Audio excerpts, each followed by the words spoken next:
ओम शांति। आज 17 सितंबर 2023 है और प्यारे बाबा के अव्यक्त रूप से चले हुए मधुर महावाक्यों को स्पष्ट करेंगी आदरणीय आशा दीदी। ओम शांति दीदी। आज की मुरली की रिवाइज डेट है 13 दिसंबर 1995 और मुरली की हेडलाइन है व्यर्थ बोल, डिस्टर्ब करने वाले बोल से स्वयं को मुक्त कर बोल की इकोनॉमी करो। बाबा ने कहा, आज बाप दादा चारों ओर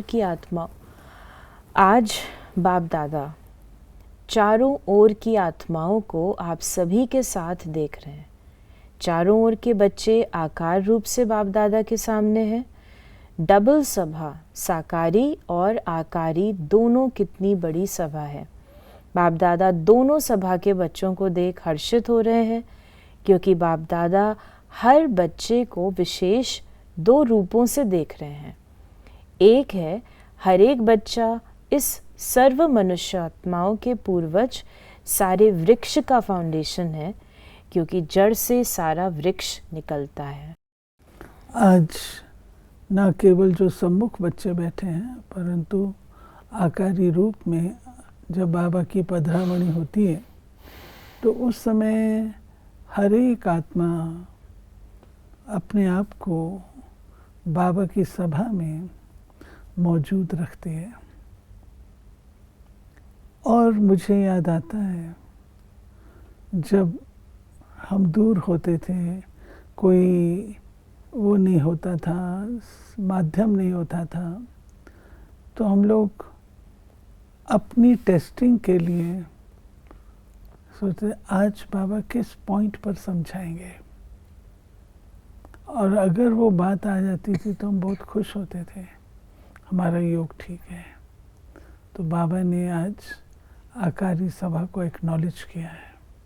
तो जब ऐसी सभा लगती है तो हम ये ना सोचें कि मधुबन में जो बैठे हैं उनके लिए नहीं, बाबा हम सबको भी देख रहे हैं। और दूसरा बाबा ने कहा, दूसरे रूप में पूर्वज बड़े को भी कहते हैं। बाबा ने कहा, आप सभी जो भी बाप के बच्चे हो, माया से बचे हुए हो। बच्चे का अर्थ ही है बाप का बनना, अर्थात बच्चे बनना। तो माया से बचे हुए बाप के बच्चे बनते हैं। आप सभी माया से बचे हुए हो ना। बाबा ने कहा कि जब एक बार चक्कर से निकलने का रास्ता या विधि आ गई तो फिर फंसने की तो बात ही नहीं। माया को भी अच्छी तरह से जान गए हो ना कि अभी अनजान बन जाते हो। फिर कहते हैं हमको पता नहीं पड़ा कि ये माया है, क्योंकि जैसे आजकल का फैशन है, भिन्न भिन्न फेस बहुत पहन लेते हैं। तो उसी प्रकार बाबा ने कहा कि उसके पास भी अच्छा बड़ा दुकान है, जिस माया के पास भी अच्छा बड़ा दुकान है। जिस समय जो रूप धारण करना चाहे उस समय कर लेती है, और अगर जाने अनजाने फंस गए तो निकलने में बहुत टाइम लगता है। और संगम का एक सेकंड व्यर्थ जाना अर्थात एक वर्ष गवाना सेकंड नहीं। तो बाबा देख रहे थे। बाबा ने कहा, तो इस थोड़े से समय में राज्य अधिकारी बनने व रॉयल फैमिली में आने के लिए क्या करना होगा। तो वैसे संख्या के हिसाब से सतयुग में विश्व का तख्त सभी को तो मिल नहीं सकता। मानो पहले लक्ष्मी नारायण तो तख्त पर बैठेंगे, लेकिन जो पहले लक्ष्मी नारायण की रॉयल फैमिली है, उन्हों को भी इतना ही सभी द्वारा स्नेह और सम्मान मिलता है। तो अगर पहली राजधानी के रॉयल फैमिली में भी आते हैं तो वो पहला नंबर है। चाहे बड़े तख्त पर नहीं बैठते, लेकिन प्रारब्ध नंबर 1 के हिसाब से ही है। ये समझने वाली बात है कि नंबर 1 बाबा ने किसको कहा। नंबर 1 में भी 1 है वो जो कि राज तख्त पर बैठते हैं, परंतु राज तख्त पे तो महाराजा महारानी अकेले तो नहीं होंगे, उनके साथ और भी होंगे।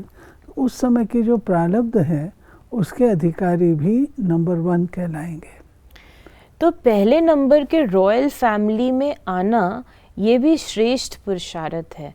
कोई को तख्त मिलता है और किसको रॉयल फैमिली मिलती है, इसके भी गुहे रहस्य हैं। बाबा ने कहा, जो सदा संगम पर बाप के दिल तख्त नशीन स्वतः और सदा रहता है, कभी कभी नहीं, जो सदा आदि से अंत तक स्वप्न मात्र भी, संकल्प मात्र भी पवित्रता के व्रत में सदा रहा है, स्वप्न तक भी अपवित्रता को टच नहीं किया है, ऐसी श्रेष्ठ आत्माएं तख्त नशीन हो सकती हैं। जिसने चारों ही सब्जेक्ट में अच्छे मार्क्स लिए हैं, आदि से अंत तक अच्छे नंबर से पास हुए हैं, उसी को ही पास विद ऑनर कहा जाता है। बीच बीच में मार्क्स कम हुई, फिर मेकअप किया, मेकअप वाले नहीं, लेकिन आदि से चारों ही सब्जेक्ट में बाप के दिल पसंद वो तख्त ले सकता है। और साथ साथ जो ब्राह्मण संसार में सर्व के प्यारे, सर्व के सहयोगी रहे हैं, ब्राह्मण परिवार हर एक दिल से सम्मान करता है, ऐसा सम्मानधारी तख्त नशीन बन सकता है। अगर इन बातों में किसी न किसी में कमी है तो वो नंबर वार रॉयल फैमिली में आ सकता है, चाहे पहली में आए, चाहे 8वीं में आए, चाहे त्रेता में आए। तो अगर तख्त नशीन बनना है तो इन सभी बातों को चेक करो। कौन सी बातें? जो बाबा ने अभी हमें बताई। पुनः सर्व के प्यारे, सम्मान बाबा ने पाने कहा वाले। कि सभी सब्जेक्ट में अच्छे मार्क्स आदि से अंत तक, उसको पास विद ऑनर किया जाएगा। बीच बीच में मार्क्स कम हुई, मेकअप किया, उसे मेन बात है सभी सब्जेक्ट में पास विद ऑनर्स, और ब्राह्मण परिवार सबका सम्मान प्राप्त करने वाले। जी। तो अगर कमी होगी तो रॉयल फैमिली में आएंगे, और अगर बने रहेंगे तो तख्त पे बैठेंगे।